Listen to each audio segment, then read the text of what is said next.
الحمد لله الصلاة والسلام على رسول الله وعلى من اتبع سنته وعلى آله وصحبه أجمعين. دوستانو نننی درس مو سورة الكافرون دی او دا به هم د تیرو درسونو په ادامه اول حرف بالحرف بیا کلمه بالکلمه او بیا آیات بالآیات وایو. نو په درس شروع کوو. أعوذ بالله من الشيطان الرجيم. بسم الله الرحمن الرحيم. قل يا أيها الكافرون. قل دا قاف پیش دا لام نرمی او د قاف د پیش معروفیت. قل یا پر یا باندې یو الف قدر مد هم کولی سو، درې الف مد هم کولی سو، ځکه چې دا مد منفصل جائز دی. نو یا ایها الکافرون، یا یو الف کشو، یا درې الف کشو. ایو د همزه زور د یا سره جنگو، د یا پیش وایو. ایو هل هذا لام سره هل کافرون، کا پر کاف باندې یو الف مد کو، ځکه چې دا د الف مد قایم مقام دی، یعنی ولاړ زور د الف پر ځای استعمالیږي. کافرون، رون یو الف مد کو، رون په پای کې د نون आवाज ته پز خراباسو. كافرون كافرون. قل يا أيها الكافرون.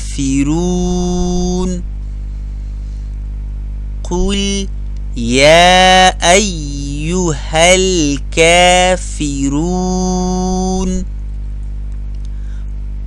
قل يا أيها الكافرون. قل يا أيها الكافرون. لا أعبد همزه د عین سره جنگو.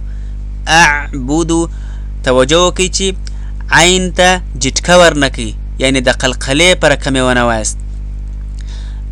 أعبد ځینې کسان اعوي اعبدو، دا عین ته قلقله ورکي، عین د قلقله حرف نه دی. لا اعبد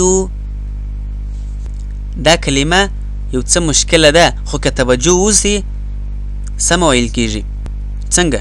کله چې حمزه د عین سره جنګوي، عین ته مو باید پام وي چې قلقله در سره ونسي او د عین आवाज جریان ولري، جاری وي، بیا د با پیش وایست. توجه وکړئ. اعبدو اعبدو، توجه وکړئ، زه قرار وایم. عین ته توجه وکړئ. اعبدو توجه وکړئ، د عین आवाज جاری. اعبدو اعبدو اعبدو. ما تعبدون تعبدون، تا د عین سره د عین आवाज بات مات نسی چې قلقله جن جوړیږي، او عین مرتاسي ول چې د قلقله حرف ندی.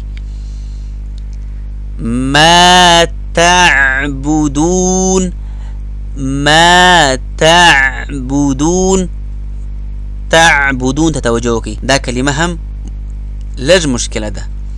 تعبدون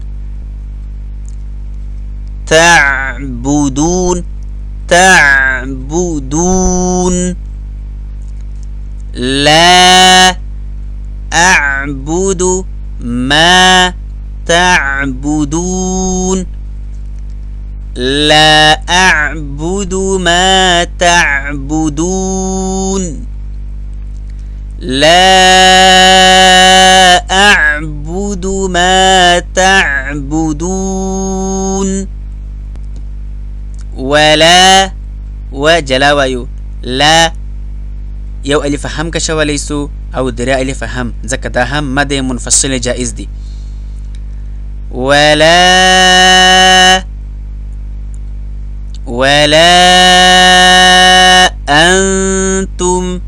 انتم باندې اخفا کو ځکه نون ساکن دي. مرتاسي ویل چې پر نون ساکن او تنوین باندې اخفا کو. اخفا د پزیو او د خولې څخه په ګډه आवाज استل ته وایي. البته یو الف قدر اخفا کو. ولا انتم توجه کی انتم عابدون ما اعبد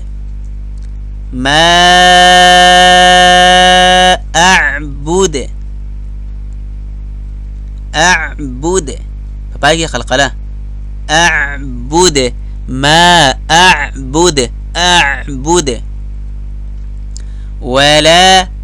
ولا انا عابد ما عبدتم. وجلا لا درې الف هم کشولی سو، یو الف هم کشولی سو، ځکه دا هم مد منفصل جائز دی. ولا انا په قرآن کریم کې ځینې دا ځایونه سته چې لیکل کېږي یو رقم خو ویل کېږي بل رقم، لکه دا کلمه انا لیکل کېږي خو انا ویل کېږي. پام چې دا انا ونه وایست، که څه هم تاسې توجه وکئ دا الف مده دی په اصل کې، خو انا بې نه وایو، انا بې وایو. ولا انا عابد ما عبدتم. عابدون دا ولې عابدون نه وایو؟ مرتاسي مخکې وویل چې کله د نون ساکن او تنوین څخه وروسته د حروف یرملون څخه یو حرف راسي نو الته ادغام کیږي، یعنی یو حرف په بل کې مدغم کیږي. عابدون په پای کې چش لري؟ دوه پیښه لري، تنوین دی. د تنوین څخه وروسته چش راغلی دی؟ میم راغلی دی. میم ګورو په یرملون کې سته وسته یرملون کې، نو دلته ادغام کیږي. نو عابدون نوایو، عابدون وایو. پر میم باندې یو الف غنه هم کوو، ځکه موږ تاسې وویل چې میم مشدد د غنې حرف دی. نو عابدون ما عبدتم عابدون ما عبدتم وایو، دال نوایو. عبدتم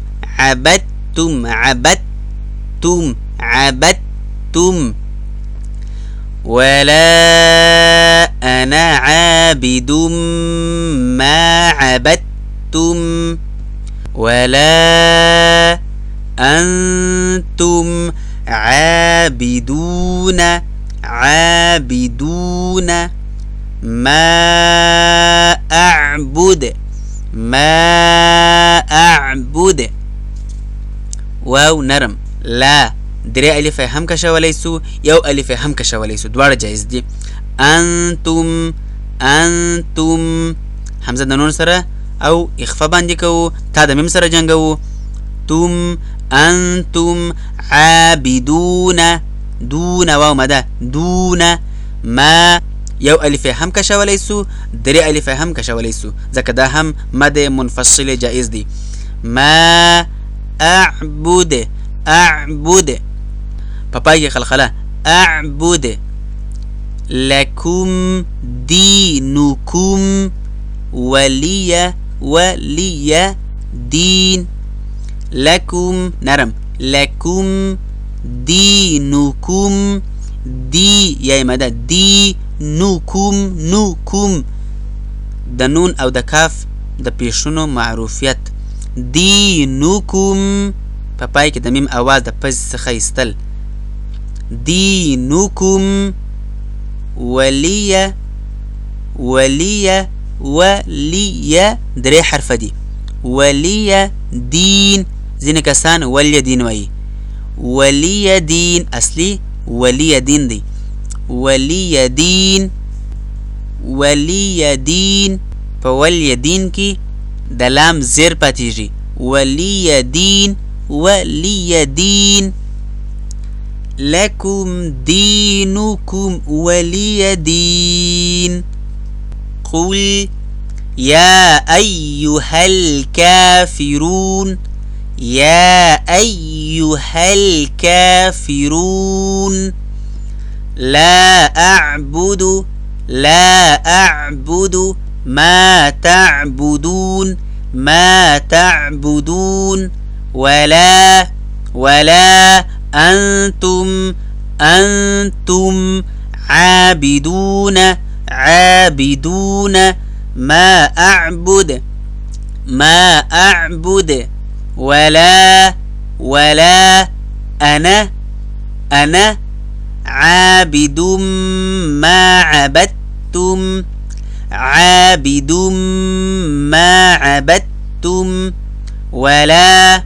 ولا أنتم عابدون ما أعبد لكم دينكم ولي دين ولي دين قل يا أيها الكافرون لا أعبد ما تعبدون ولا أنتم عابدون ما أعبد ولا أنا عابد ما عبدتم ولا أنتم عابدون ما أعبد لكم دينكم ولي دين صدق الله العظيم.